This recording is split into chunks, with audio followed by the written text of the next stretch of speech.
Okay, so welcome to this our May 24 meeting of the Patterson Park Neighborhood Association. I am Ernest. I'm the president of the Neighborhood Association, and we have some of our board members here. We'll just introduce them real quick. So over there is Lindsay, who's VP of the Patterson Place sector. And then we also have Colin, who is VP of West sector. And then Cheryl, where's Cheryl? No, there you are. Hi, Cheryl. VP of the East sector, and then Elena, who is our secretary, and then on the Zoom with us is the VP of the South sector, who is Kelly.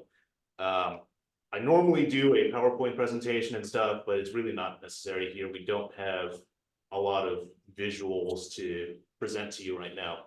Our first order of business is actually going to be election, and then we will go on to the meat of the meeting today. So we have a candidate who has come forward to run for the position of treasurer. And so I'm going to ask him to introduce himself and say a couple words and about his candidacy, and then we will tell you all about how the vote happens. So Nate, the floor is yours. Yeah, thanks, Ernest. Do I need to go up there to speak to be heard by the microphone? Try projecting, and guys, if you can't hear Nate, just say something in the chat.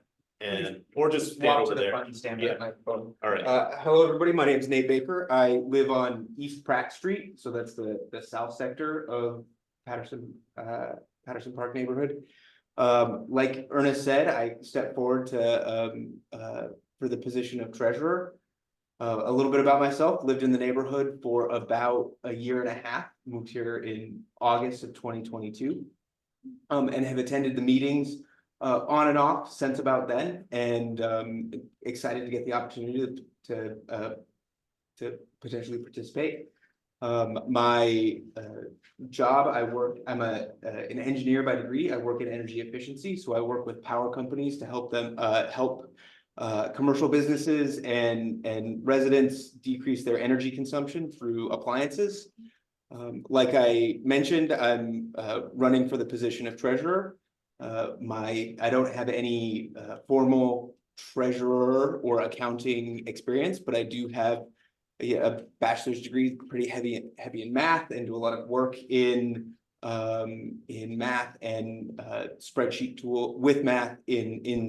tools that could hopefully be helpful for this position. Okay. Does anybody have any questions for the candidate? Otherwise, we will move right on to vote. Are you honest? Yeah. Yeah. I have a comment. Sure. I mean, just in meeting, we introduced ourselves just before the meeting and had a really nice, friendly conversation. Never met him day before, but the fact that he went to school in Michigan, as a Michigander, you know, is dear to my heart. But just enjoyed meeting him. Would definitely love to see someone utilize his engineering skills and math skills for this massive budget that we have for Patterson Park Neighborhood Association. It could potentially grow even more massive if we get those grants, but by the way, the grant applications have all been submitted. We will see what we get, and there's no, I don't think there's any point talking about it until we get it. To your point, though, by the way, what is your name? Jeff White. Jeff. There are actually two people who have access to our bank accounts. One is the president and one is the treasurer. Right now, the previous treasurer has stepped down, so she still has access, but I don't think she's really looking at it. This does mean that there is only one person who can access our bank account right now, which is me. And I guess technically I can steal from us. But once a treasurer is elected, and if that is Nate and that is Nate, then he will have access to that account, including all the retroactive records and everything. I think this is good practice to have two people have access to it so that they can, you know, keep each other honest. I will also say I've been on the board of PPNA since 2018, I think. So I've never seen any shenanigans happen. Honestly, we don't have enough money for anybody to want to steal. But all right, thank you very much, Nate. And so the way this vote is going to work is that you have a right to vote if you live within the PPNA borders. You don't have to be a paying member or anything like that. Also, honestly, when you see the form, it's the honor system. So I suppose somebody could come in from the outside and vote, and we honestly would never know. But that all being said, the way this is going to work is that I believe Elena has just put into the Zoom chat a link to the Google Doc. And for those of you who are in the room, you can just use, I need to, not good at dealing with multiple screens here, but here we go. All right. So that QR code right there, you can just scan that with your phone and you should be able to use the Google form there. And at the end of the meeting, the person who officially counts the votes is the secretary, Elena, and she will announce the result of the vote at that point. So while you are doing that, we will now move on to the meat of today's meeting. So let's talk about diversity and racism and unconscious bias, which is a conversation that always makes people uncomfortable, but we have to do it. I want to start out by giving a little bit of context here. So during the lockdown in the COVID-19 lockdown, as you all know, there was the murder of George Floyd, which prompted a lot of soul searching all across the country, including in the PPNA. At the time, I was not the president. I was the VP of Patterson Place, the position that Lindsay has now. But our president, Dave Workmeister, and many of the other board members really thought that we should, be thinking about this and addressing this. Now, there were a couple of things that came out of it as we thought about this. One was an official statement, which is on our website, and you can read about it, essentially saying Black Lives Matter. And then we also thought about, okay, well, what can we do? And what should PPNA be doing to support diversity, lift up Black voices, and also combat structural racism? Because that was, I think, as you know, also the time when we started thinking as a country that it's not enough to just be not racist, but you also have to be anti-racist, because otherwise you're just being neutral about the state of the country means supporting the existing power structure. I also want to note that at that time, back in 2020, I was the one minority member of the board. Now, is the board more diverse now? I suppose you would say yes. Is that diverse enough? Does it really reflect our community? This is a tough question. From what I know, looking at the data, PPNA is approximately 1/3 white, approximately 1/3 Black, approximately 1/3 Hispanic. I know that there's such a thing as a Black Hispanic and a white Hispanic, and that's a whole other complicated thing, but that's in general, just to give you an idea of what our demographics look like. That's my understanding of our makeup. And so then you can look at our board and think about, okay, do we really reflect that? And then you also think about, okay, well, how did that happen? Why did that happen? Is PPNA doing something that makes minorities feel unwelcome? Is it doing something that is reinforcing existing racist structures? We hope not, but of course, well, this is part of what we want to talk about. I'm also going to point out that, yes, I am not white, but that's not the same thing as being Black. So I have been in conversations, not related to PPNA, but I have been in conversations where people have pointed at me and been like, oh, well, he agrees with me and he's a minority. And I'm just like, well, hang on. You don't get to use me as your token here because I'm not Black. I don't know what it's like to be Black. Never will. So, there's that. So that was a conversation we had in the wake of the murder of George Floyd. I would say that quite frankly, PPNA, we came in and we made some changes. By the way, one of those changes was PPNA used to have paid membership. So this vote that you're doing right now used to be, you had to pay in order to vote for board members and also for anything else. You had to be a paying member, a dues paying member in order to vote on PPNA business. And we thought, well, actually that doesn't make sense. Because then we can't really say we represent the neighborhood if we're requiring people to pay in order to participate. So we got rid of that. And that means that PPNA is now funded entirely by voluntary donations. By the way, if you want to donate to us, there's a QR code on the table back there. We really appreciate it, but I'm not going to keep hitting it. So that was one change that we made. Since then, though, I would say that PPNA has had good intentions, but really hasn't followed through. And, some of that lies at my feet for not concentrating, for losing sight of things.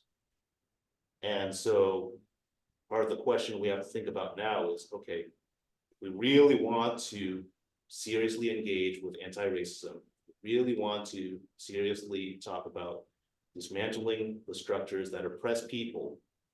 What does that look like? How does PPNA do that?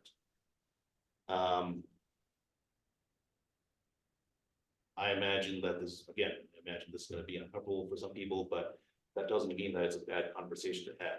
We need to do it. So then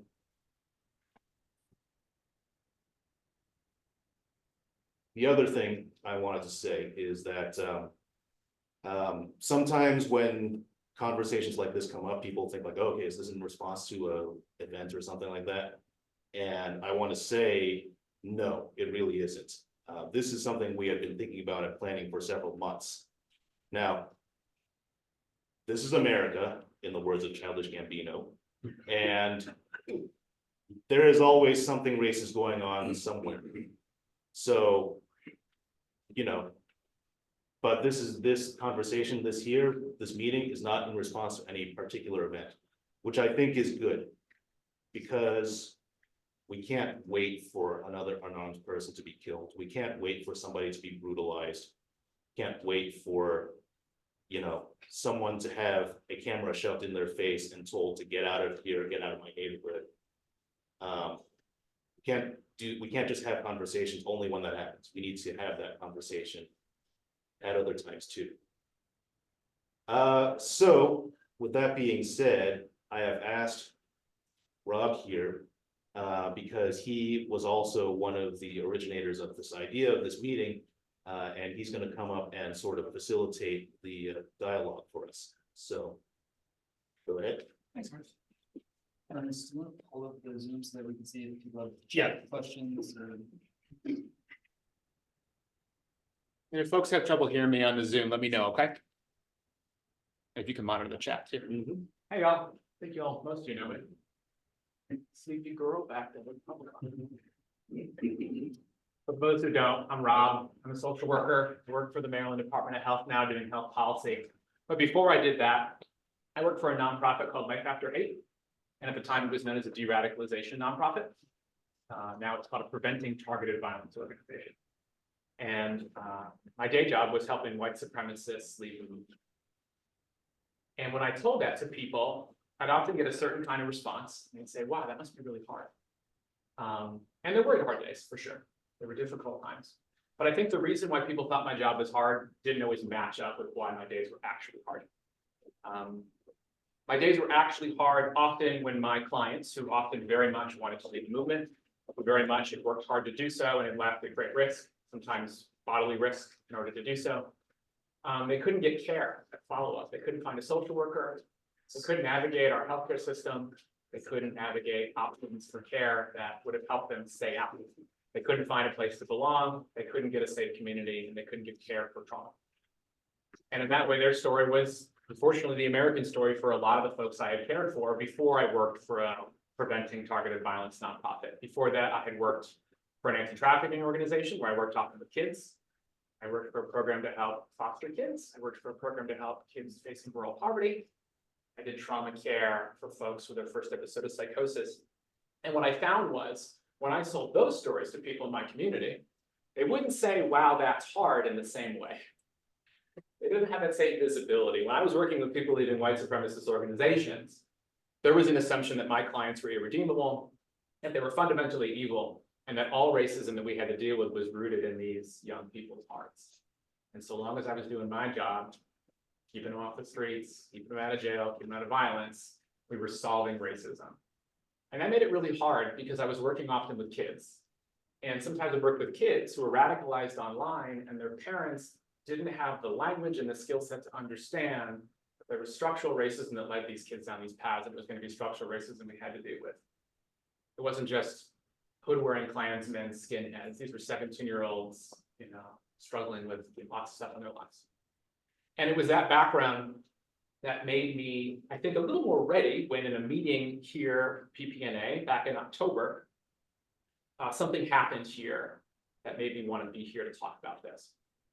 So I noticed when I was doing clinical social work in several different contexts that people really wanted to not pay attention to race. And by people, I usually mean white folks, because it made them uncomfortable. And yet I saw the impact of it every day in my job. For instance, I work with kids, and reliably, if I had two boys, we'll say for the sake of this conversation, one black and one white with the same symptoms, I could tell you that one would be about 5 or 6 times more likely to get a diagnosis of ADHD, which comes with medication, which comes with treatment, or they could be diagnosed with oppositional defiant disorder, which often comes with no medication, no rigorous treatment, and juke. And my black boys had a much better chance of getting ODD for the same symptoms. I saw this play out time and time again. And it was a good reminder for me that as much as I might be thinking that I am working to be anti-racist, that I am working to make sure my community is safe, that I'm trying to care for all kids equally, if I'm not taking that back seriously, that the boys who come into my room are going to have to carry that, then I'm probably not addressing these concerns appropriately. I also want to share that I've been doing this work in some form or another for about 12, 13 years. I'm proud of my work, but I want to clarify, I'm talking about structural oppression in part because I think it is sometimes convenient for us to think about racism as a personal choice. It's fundamentally and only a personal choice. And that's a real struggle for me. I'll share, anybody here heard of an implicit bias test before? Some folks, yeah. So you can take these online. An implicit bias test basically measures your quick response to various stimuli associated with a person. And I have taken these tests throughout my professional life because I wanted to prove something to myself. And what I wanted to prove is that despite all my background doing this work, that my implicit biases have not disappeared. They are still there. If I were to do an implicit bias test today for people with disabilities, I would fail. My brain would continue to automatically associate people with disabilities with weakness, vulnerability, the inability to care for themselves. And I literally right now work to help people leave nursing facilities and transition to the community. That is my literal day job. And yet that's something I still experience. And I share that because I think sometimes we get caught up in this work and in these conversations, feeling so guilty about our personal choices that we cannot be productive anymore. And so I want to share for you, if you heard what I do for a living and you think this guy's got it all figured out, I still have these biases. And in fact, the work that I do that I'm proud of because while I'm still encountering those biases, I'm doing my best. And that's what I'm hoping we can come to the spirit of this conversation too. So I shared a second ago that the reason why we had this conversation, in part, I do want to honor what Ernest said, that this was a long time coming. But we had a meeting, we had a guest here come talk about their business. We didn't really get the answers that we wanted, and I'll share for context that the individual was a Black man.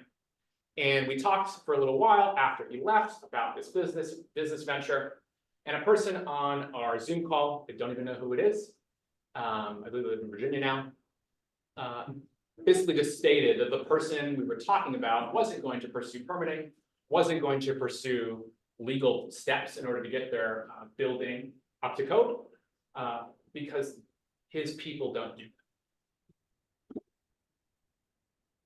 And as wild as that might sound in this context, I want to share the shocked silence lasted about 5 seconds. Because I was waiting to see if anybody said anything. And I'm not calling anybody out here, it's hard to know what to say in those moments.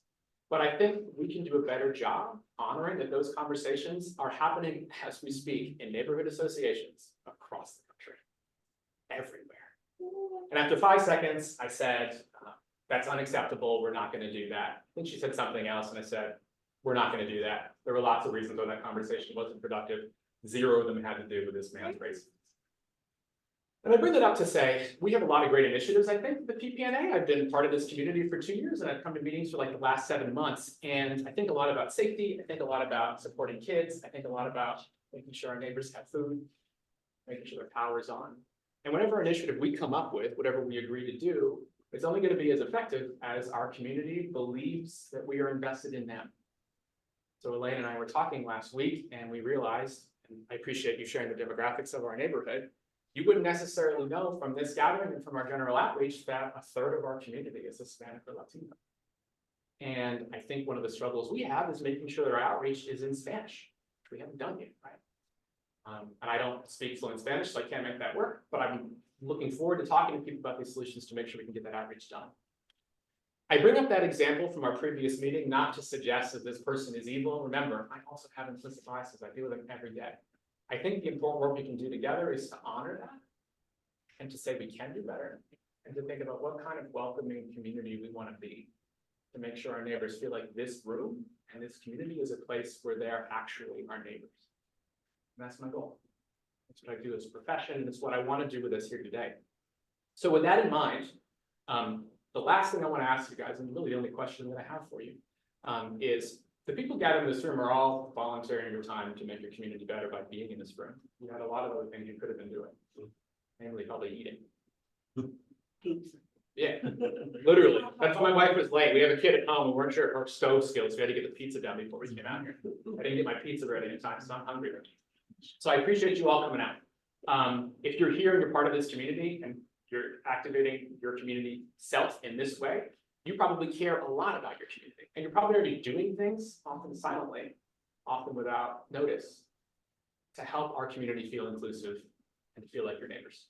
And so I wonder if anybody wants to share something that they are doing right now to make their neighbors feel like neighbors, to make a more inclusive setting in your community, that we can highlight, that we can talk about, and maybe we can think of ways that as a neighborhood association, we can strengthen. I would say, PPNA, I don't think has done a lot of outreach in Spanish, but, Friends of Library Square always put their things in English and Spanish and distributes it in the neighborhood. But, I think it takes more than that, because Falls Track has reached out a lot to the Hispanic community, but we had some participation. We used to, when CASA was moving here before they moved, they reached out to us and they were participating, and we gave a letter of support. But then they started coming to us. And it kind of peters out, right? And it's how do we engage regularly? Yeah, it's tough. And one of those pieces too, I think about a lot of my neighbors who, you know, they work second shift, like kids, like this is a hard meeting to attend. Right, and how can we make, and I don't have an easy answer to that, but it's how can we make this space inviting to people? How can we think of alternative ways to meet people where they're at? I don't have the answer. I recall about 4 years ago, a neighbor who had been there 55 years died, and I was the person who got into the house and found her. And so the police were there, and the officer, after all the commotion of the ambulance and fire trucks, said to me, what kind of street, what kind of block is this? I went, what do you mean? He said, I've never seen a more block that came together. Everybody is out here in this block. All of you seem to know. And I said, because she ran us. She controlled everybody on the street.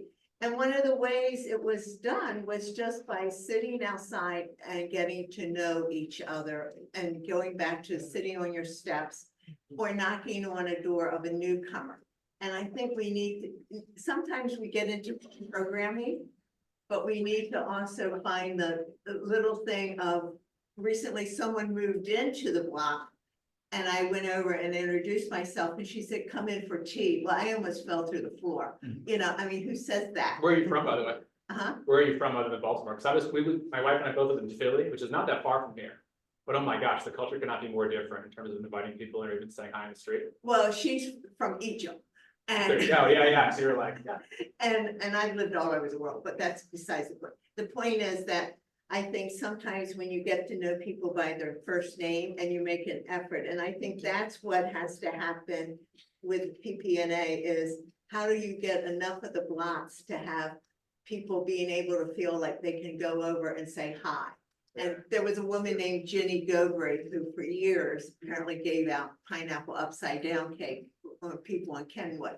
And it just says something to people. I would like this, I got really excited. to do that. You're thinking of maybe restart the traditions as well. Yeah, and I think that's, we don't have to spend a lot of money, but we have to become more cognizant of. If you're living next to someone, know their name. I really agree with you. What's your name? Mary, What'd you say? Mary, Mary? No, I'm Holly. and you live on I live Orleans, on the 200 block of Luzerne. those are, okay, Yes, yes. I've seen your livable streets. Nice, yeah, but I really agree with what you're saying, and the first thought I had when when you said what you said was just like, we just have to talk to each other, like. For sure, When we see people going down the street, we just say, hi, how's your day? How you feeling? What's your name? And over time, you just get to know all of your neighbors. And, we moved into this block about a year and a half ago, actually in August of 2022.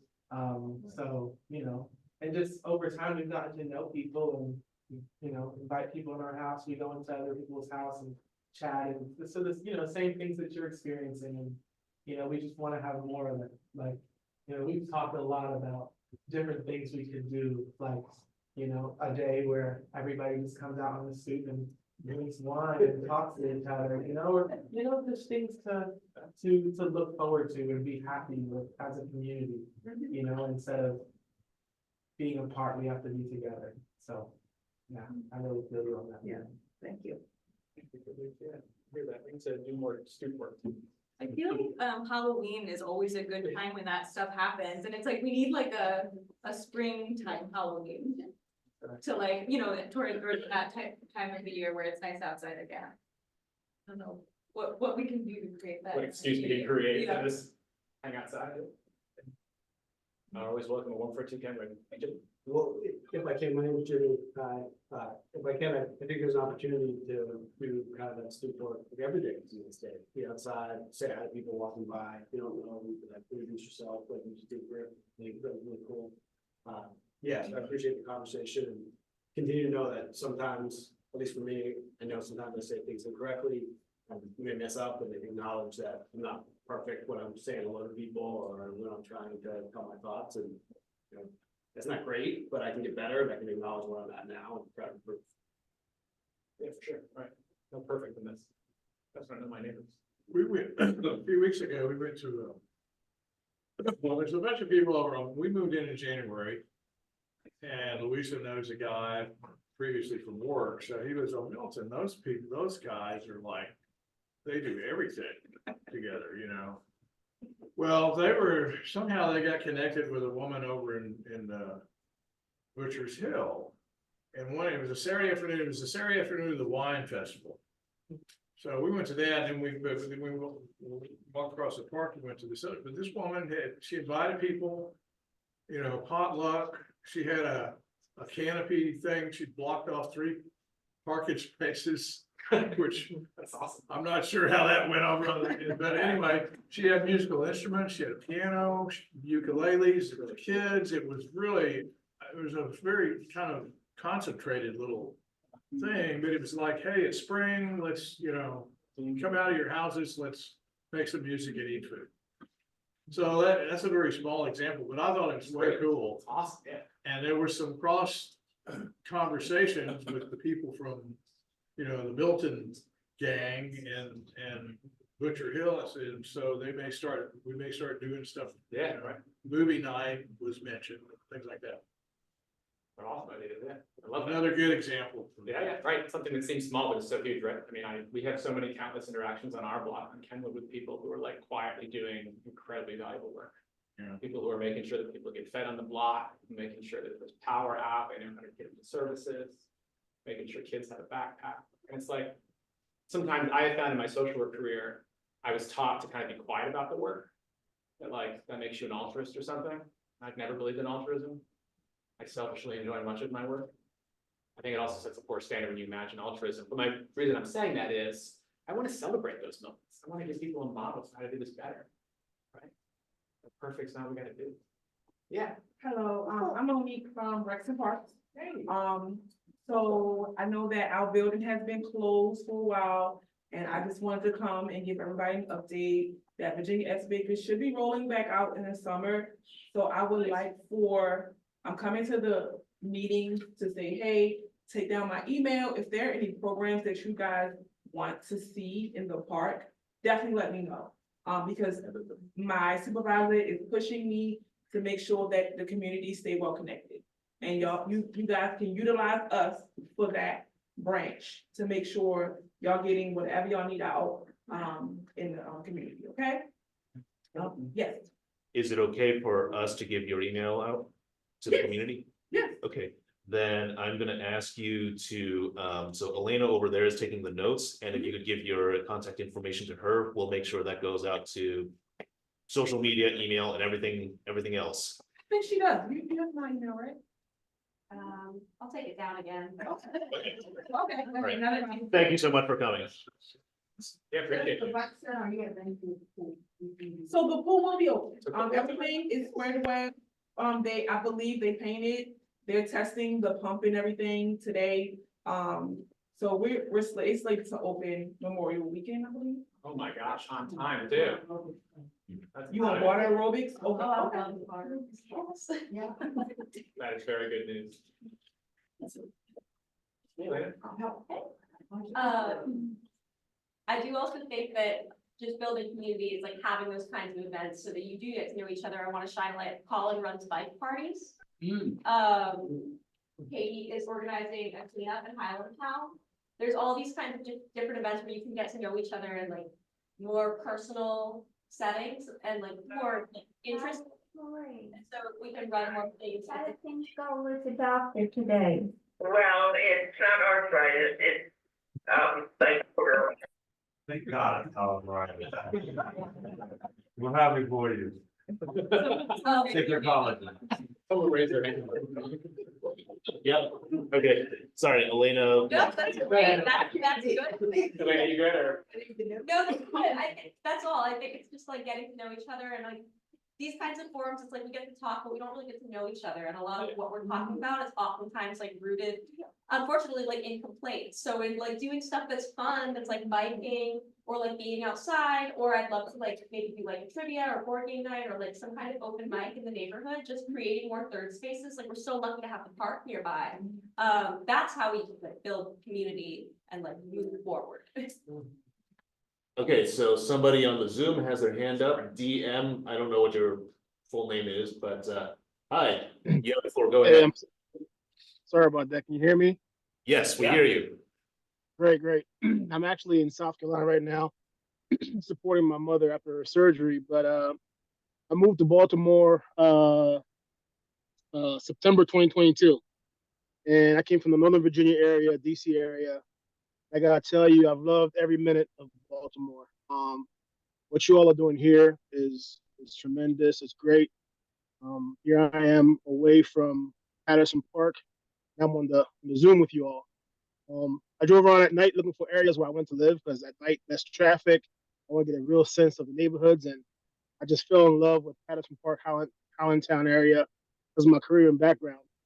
And I'm just here to say thank you. And I live on the 100 block of Elwood, and we have a pretty tight knit block of just people from all over the world. And I'm new to the neighborhood. I'm new to Patterson Park. It was a dream of mine to somehow live in that area. I didn't know what it was called, but it happened. So just this conversations that we're having, from where I come from, it doesn't happen like this. And so whatever you need for outreach or volunteering or whatever it may be, I'm open to passing my information on and getting on board to help it out, just bring everybody together. I think it's a tremendous neighborhood. Baltimore is great. And I'm a newbie, but I've drank the Kool-Aid and I'm a believer. So that's all I had to say. Thank you. It's something in the chat, Oh, okay, let's see what we got Oh, here. this might be my message, just dovetailing with what Elena mentioned. There's a Oh, great. yeah, that's your bike party. Well, there's a great bike ride this coming Saturday morning that is sponsored by the Friends of Patterson Park. And it meets at Baltimore and Linwood, I think at 9 a.m. And it is a great way to meet your neighbors and to explore the city. And to be outside and to be chatting and getting exercise and advocating for safe bicycle infrastructure around the city and everything else you want to do. And if you need a bike, I can help connect you with one. You can email me. I'm gonna put my email in the chat. I just moved here last week. Where's a good bike shop close by? There's a few, Joe's Bike Shop is the closest in Fells Point, right down in Fells Point, on Broadway. Hi. I did want to mention that, along with my cleanup, it's gonna be, very large, that there's a multicultural event that happens every month at the elementary school. So whenever I'm doing these multicultural events, and when I come to your meetings, I like to provide information to the Latino community. If you have, and I specifically try to say this to everybody, whoever is living next to a Latino and you want to conversate, please reach out to me, because I'm on top of my job working with DPW. I also work with the girls at MEMA. We provide all the services with regards to homelessness, free clothes, free food pantries, anything to help with their BG&E bills, anything to help them get acclimated to our processes, the way we live here, and so that they could feel part of the neighborhood. Because I know when I've had all the conversations with Latinos in the area, they feel secluded. They are within their own realm. They're scared to go outside. They don't want to talk to the police department. They don't want to call 311. They don't want to call 911. So now that these multicultural family events have been happening, I've been attending them and just trying to get the word out in this area, because this is my district. So if there's anything that is gonna be coming into future in the next couple of weeks, if they're part of your neighborhood, let me know. I've translated documents. I can help flyer the neighborhood, which I'm already doing. I can include the flyers in my packets. And when I try to, when I talk to people, speak to a Latina or a Latino, I tell them, hey, this is DPW, this is what we do, but also I can help you with, hey, we got an event coming up in the park. You want to have your children go to read books, or you want to learn English, or do you want to go to casa, or do you, they'll then talk to me about, hey, this is what I'm interested in. And then I'll tell them, give me your phone number, let me help you out. So along with the cleanup, this is what's happening. So if you have any neighbors that need any help, on top of just learning how to throw your garbage, processing, illegal dumping in the neighborhood. If they need help with anything else, if you just know you want to stop and talk to them, let me know. I'll have a conversation through you. I can translate, and whatever you have to say to them, I will translate it to them. That way you can include the Latinos in your area. So we need you, because we have a lot of Hispanic on our block, but we just use the Google Translator. No, don't even tell me how We can sneak into it. There's no Google. No, well, let me tell you, I'm from Texas originally, so I'm used to, I have Hispanic in my family at better service, so it has helped us because we call her Big Bird, Big Beast, and it's tiny lady, we call her Big Bird because she's strong and she's always open. So in our block, we bridged the community. When we moved into our block, it looked like crap. It was just very bad. It was, our realtor said, I moved there. In the span of a year, we cleaned it up, lights, use our own resources, put the lights in. All the neighbors have assisted with the 3 beds, it's uniform. And like our block is like really community driven and centered and focused. And so like, yes, we need your services because I'm tired. And I am learning Spanish again, but like, we still need you somebody. I'll give you a better app. Well, I'm glad to. It's like there's 1/3, they were giving statistics, 1/3 of the PPNA of Patterson Park is Latino Hispanic. Is there a better app or is that you? Are you the better app? There is a better app. No, look, so I used to be in District 10 and I had 60-something parents in District 10. And in the beginning, I was trying to figure out how our agencies can communicate with them. And I was part of the 311 translation change with 311. So I started researching all the different apps. And of course, Google translate is the worst.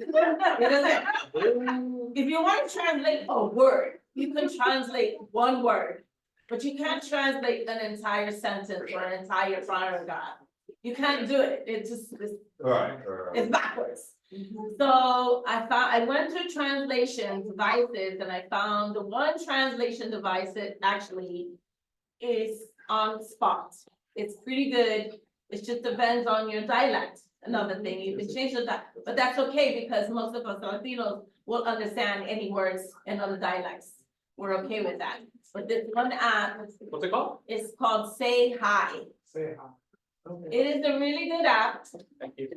And it actually can translate meetings. So if you put the translation on, it'll record everything. If the major or the captain comes in and he just keeps talking and talking, it'll keep going on instead of stopping in the middle of having a conversation like some of the apps do. It'll just stop when you're talking and it just cuts you off. This one has 2 sections where you could do conversations. You know, if Ernest is talking or if I'm talking, it'll just keep translating until that person actually stops. And then it'll cut it. So if you want to download that, that is a very helpful app.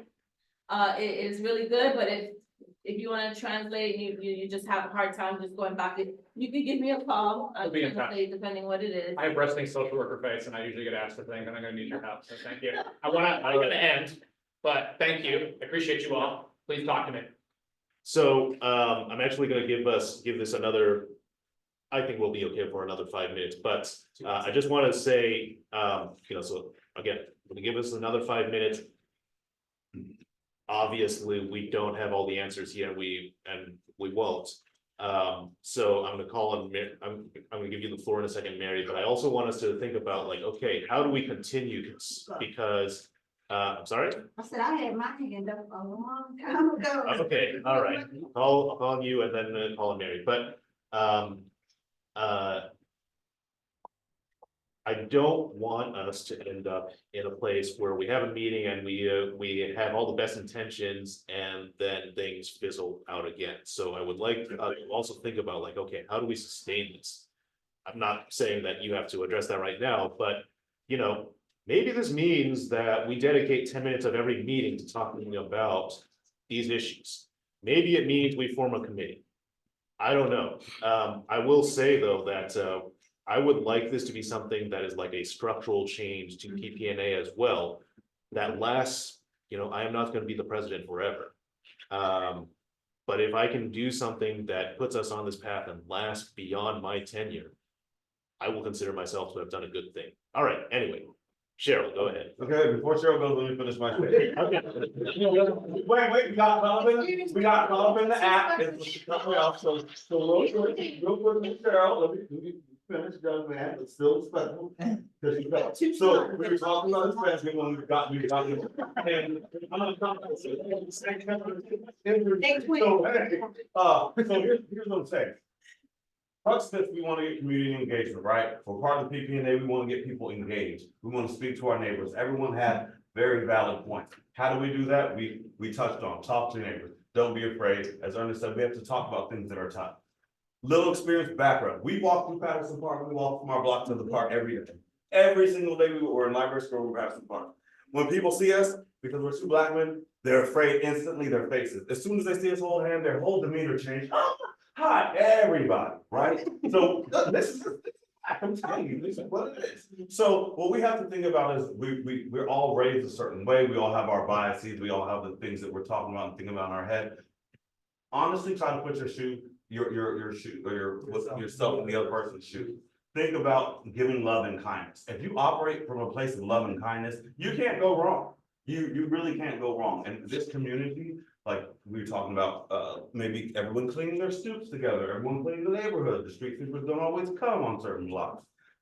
Help each other out and be kind. Isn't that Maryland's slogan? I'm from Texas, so it's like, don't mess with Texas, but I think Maryland's be kind, right? I don't think so, but yeah, sure, we'll go with it. Americans for crowds and Virginia's for others, right? So I think when we think about engagement, think about everybody we're all in this community. We purchased our house, like, we are family.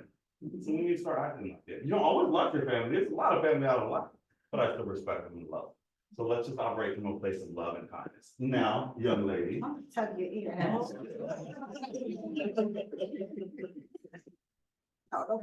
No, I was gonna say, as people were talking, I was inspired to want to do something in my block, because I remember the people that lived on my block that always had the stoop parties had moved. And they would just come out and everybody else would come out, and there's another one on the other side. They would have music and things. So I'm gonna organize a stoop party in the 100 block of Potomac Street. And I'm gonna bring your Polynesian pizza when Okay. you do it. You tell me something. Mhm.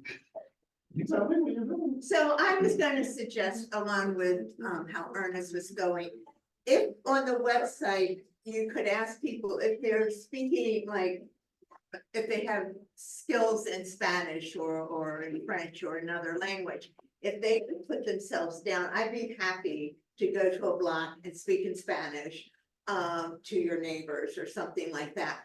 Because some of us have backgrounds, and the way to know them is have a little list, a sign up list, sort of a, what was that, one of those lists. Like a registry?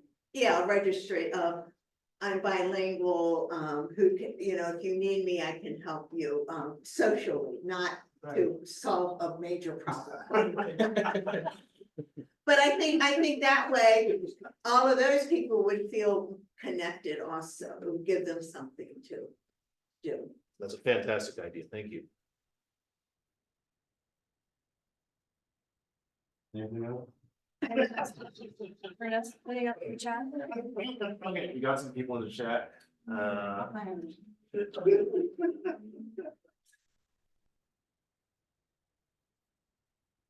Say hi. It's questions on which the app that, Katie recommended, say hi, translate.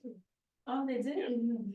Katie, you've got somebody in the chat who really wants to connect with you, and I think we're gonna make sure that happens. I emailed, Is there an email there? I Yep, emailed got both of you. I emailed both of you. You, I'll gladly, thank you. Okay.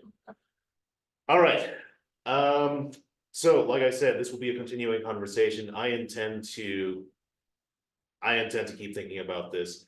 I'm thinking about all the ideas that you brought in, and we will continue on. We now move to the community announcements portion of the meeting. Before we do that, I want to recognize Major Colón, who is here, and he is the commander of the Southeast District of Baltimore Police. Major, would you please introduce your colleagues who are here with you?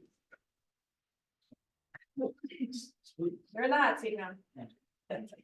I didn't tell him he was gonna be talking, so. Yeah, good evening, everyone. Happy to be here again. Ernest, I want to say you opened with a very difficult topic, but it turned out to be very, very productive. And it's important. So I'm happy to see the engagement and the collaboration, the ideas, the contribution is exciting. This is important. This is how we make community. This is how we work together. So it's been tremendous to be part of this. This is why I came here. Actually, let me go back real quick. For those that I've seen some familiar faces, happy to be here again. For those that I've seen for the first time, I'm Major Alberto Colón. I'm the major in charge of the Southeast District Police Station. Miss Mary, you mentioned something that hit home with me when you referenced the importance of knowing people's first name. That is something that I practice with the officers at the district, And all the way down to whoever goes to the district to make a repair, to clean the district.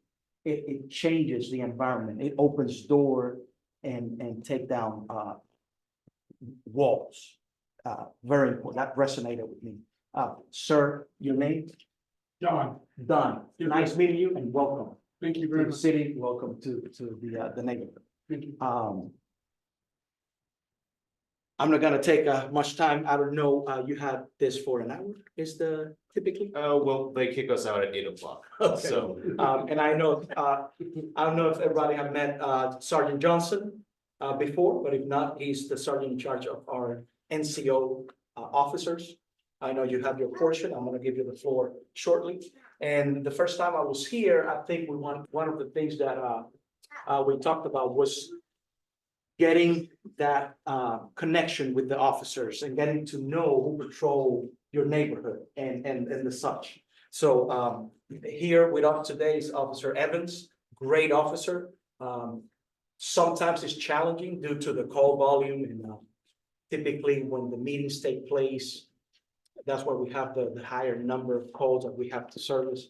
But today we were able to bring him in. And I wanted you to kind of put the, the name and face together. And if you want to say a few words, I'll also give you the floor. And before I give you a part, good to see you, man. It's been yes, that's your daughter? It is. What a blessing, what a blessing. I have 4. I'll come take notes. Good, yeah. Yes, sir. Good to see you. Good to see you. Sarge. Oh, no problem. My name is Sergeant Eric Johnson, and I am the supervisor for what we nickname it the Community Policing Unit.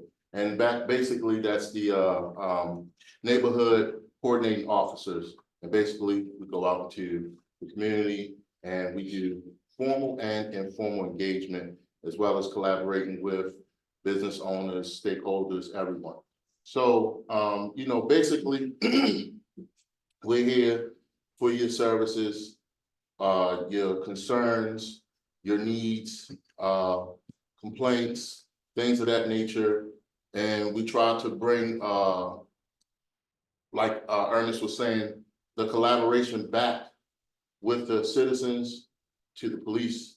And we want to integrate and be a part of your events. I hear about a lot of the events that go on, and I see a lot of the things that go on the internet. And then I say, well, we weren't really invited, but we don't want to crash the party, but sometimes we want to be invited. So if you invite us, we'll come.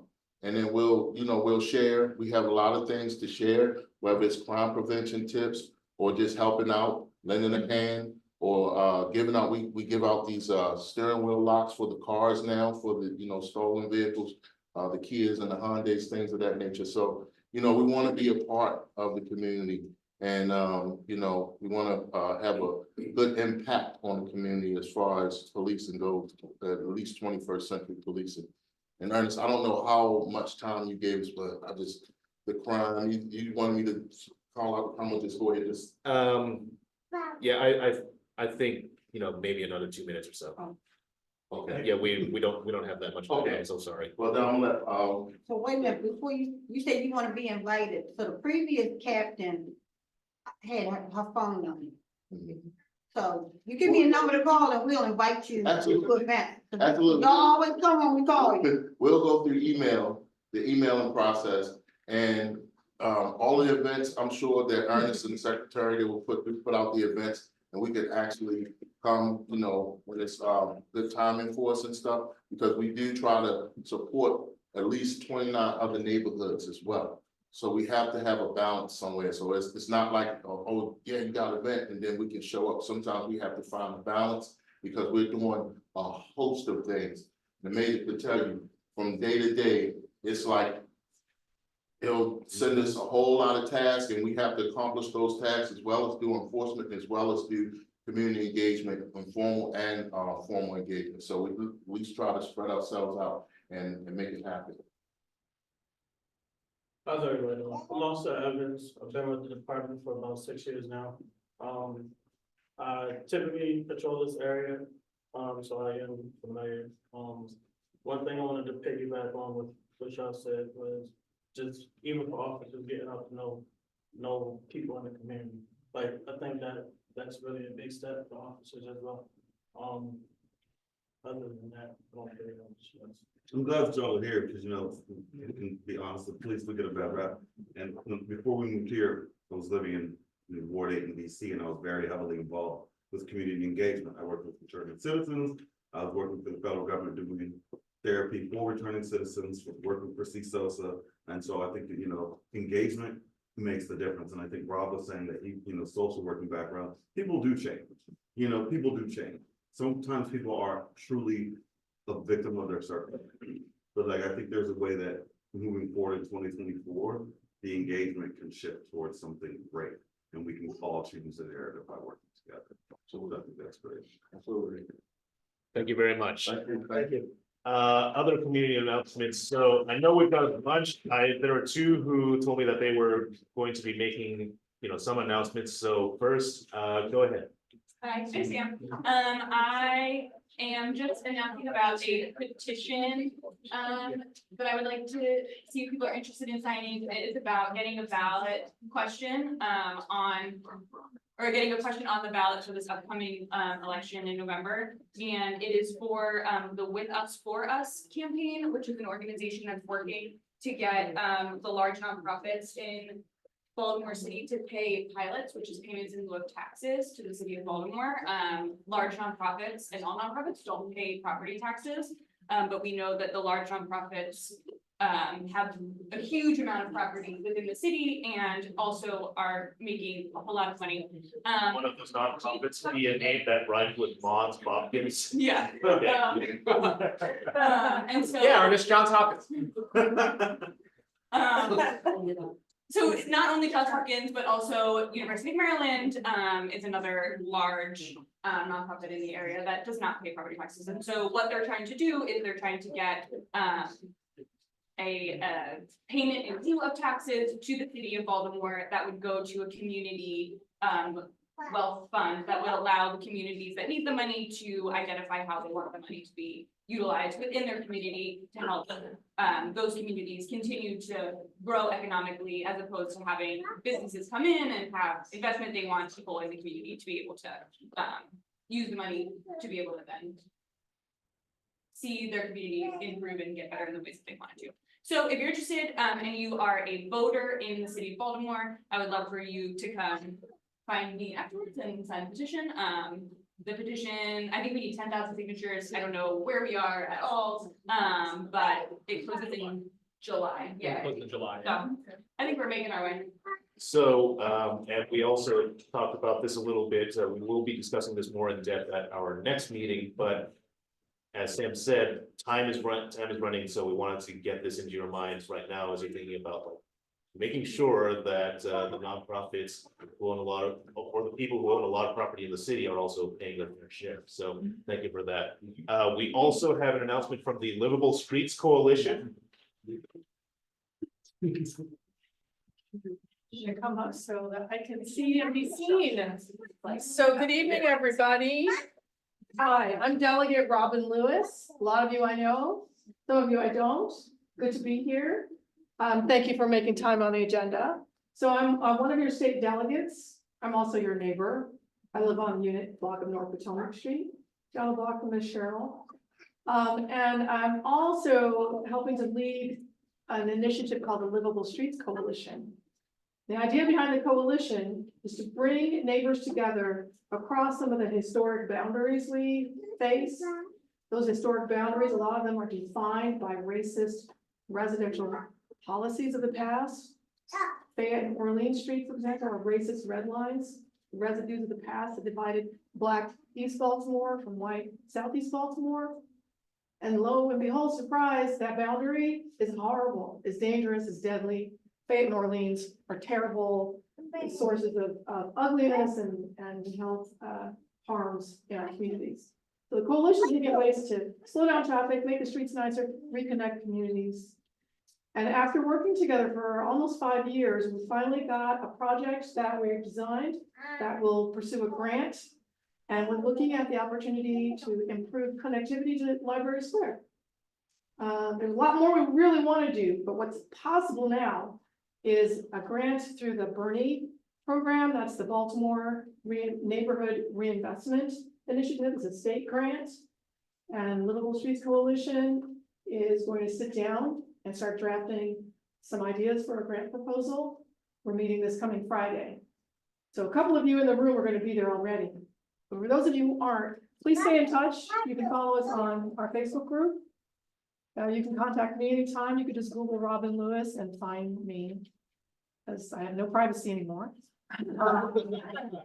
Or check out Elena's meeting minutes and you'll follow up. There's one other thing, if I have 30 extra seconds, I'd like to mention, and it's that Patterson Park neighborhood, some of you may know that in addition to having a really rich and loving community culture here, it's what drew a lot of you, even though you didn't know, we had traditions, we do. A lot of them that you guys talked about today, we've been doing, and I love seeing them revived. But one of the traditions we have in PPNA is alligating. We are the home of legal alligating in Baltimore City. Now, there's a lot of illegally gated alleys in the city, and bless them for, being proactive. But in 2007, the city passed a law allowing residents to gate their alleys legally. Really difficult though. So my alley, the Unit Potomac Curly Alley, we've been trying to gate since 2008. Some of you were in high school. And we're still, but we're getting close. In fact, we just submitted our first grant application after meeting all the criteria. To many years. We just submitted a grant application with PPNA as our fiscal agent to finally gate the Unit North Potomac Curly Alley. So thank you. So we gotta get the money. We gotta get the money. I mention this because there are 2 legally gated alleys in our neighborhood. We're the first 2 gated alleys legally gated alleys in the city. And I think PPNA is a tradition of alligating for placemaking to create human loving, green and welcoming spaces, not to keep people away, but to bring people in. We have a tradition of that. And I hope that my alley can spark a renewal in alligating interest. So if you guys are curious about that, stay in touch. We'll share more. Cross your fingers we get this money. And then I think we could take off as a neighborhood, creating more healthy, green, and welcoming spaces. So that's that. Thanks. Thank you. All right. Other announcements for the good of the community? Yes. I have a quick one, Ernest. I definitely thought Representative Lewis was talking about the boat lake and alligators. Alligators in the lake that would be news. That'd be different. But I'm following up on the Colón bike party. So Friends of Patterson Park is having a bike event. We're gonna start, it's really quick. It'll be at the northeast corner of the park by Public House. We're gonna be 9 a.m. this Saturday. So I already talked about this. People are already planning on coming. We're gonna bike down to Harbor Place. Then we're gonna bike back to the park. It's gonna be led. It's gonna be a way to show how our streets can become safer and to really promote bike lanes within Patterson Park itself, and hopefully that will spread out into other areas around the park. So thanks, Ernest. I'll be there at 9. Thank you. Yes. Also, again, anybody has any 311 calls, if there's any illegal dumping, any trash, if you have any problems with water, flooding. Some of you don't have my information. I have an e-card. I know you could share my email address, share my phone number. Any 311 service requests you put in, please call me. I'll expedite them. I'll get them pushed through. We are also having a major cleanup. A company has come up to DPW and has asked T-Row Price to clean up certain sections, and I said, let's do Highland Town. And I added in certain boundaries to make it larger, because we have at least 30 people. If anybody wants to come out on that day and join in, I would be happy to share the info. It's on the 27th of June. We're doing it in the early morning till 12. There's probably gonna be food and sandwiches and drinks, but we're designating that area. It's just really getting bad with the weather changing. Everybody decided to I don't understand that. I'm from New York. I am not used to this. So I always try to like, think, how would a New Yorker gauge this? Because in New York, we talk to all our neighbors. Like, I know my entire block in New York still to this day. Growing up, I know everybody on the block, and basically, you throw your trash out, or you call 311, or you put it out on a certain night, and I have to like, I feel weird here, because I'm like, why is there so much garbage in the street? And I do field reports, so if you guys see something also in the street, you want to send me the picture, I can submit the picture, and then I'll send our guys out, if they come out on a weekly basis, when I do a field report, and they'll come and clean the area, but of course, we are having that cleanup as well. So the more cleanups we'll have for the summer, maybe it'll just make the neighborhood nicer, cleaner, and more people will come out and feel at home. Okay, so just shoot out my info, email or text me, okay? Thank you. Any other announcements for the community? Okay, in that case, our last order of business is to close the election, so I will ask the secretary to announce the result. Okay, so with 14 responsive, running unopposed, Nate Baker does pass as 2024. 100% ayes. All right. Well, thank you very much all for coming and for contributing to this conversation. It will be an ongoing conversation, I promise you that. In the meantime, speaking of conversations, you know, there are a lot of people you might be wanting to exchange information with. That's all great. I am only going to say though that we do have to get out of here by 8. So if you're hanging around and talking to each other, maybe start making your way up and outside, because out there on the stairs is also a great way to talk to each other. Thank you very much, and this meeting has come to a close. I know. I want to say.